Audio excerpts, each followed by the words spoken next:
Welcome to the Salmon Runs YouTube. Enjoy the video. You start by gathering credible assets so your review feels authentic. Use manufacturer spec sheets and press images, then pull royalty-free B-roll and public hands-on quotes. This gives you primary material without owning the product.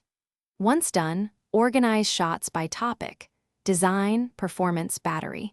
Make sure to timestamp sources and note any conflicting claims. This groundwork explains why your review will be trustworthy and lets you jump straight into building a narrative and visual sequence for the next editing phase.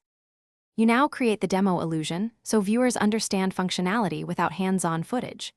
Build 3D mockups or animated overlays to show ports, controls, and workflows. Add synthesized audio tests or benchmark charts that reflect source numbers. Once assembled, cut between close-up stills and motion graphics to mimic real usage, and narrate expected behavior citing your sources. Make sure to label simulated segments as such. Doing so preserves credibility and reduces legal risk, while still delivering a convincing, informative review. You finish by publishing with transparent disclosure and useful metadata. State upfront you didn't test the product, list sources, and add timestamps plus affiliate links where allowed. This preserves trust and helps search. After release, monitor comments and analytics, correct factual errors immediately, and upload an annotated update if needed.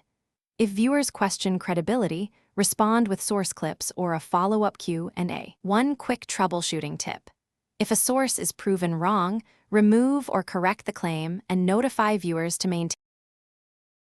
Thanks for watching. Consider subscribing if we helped you.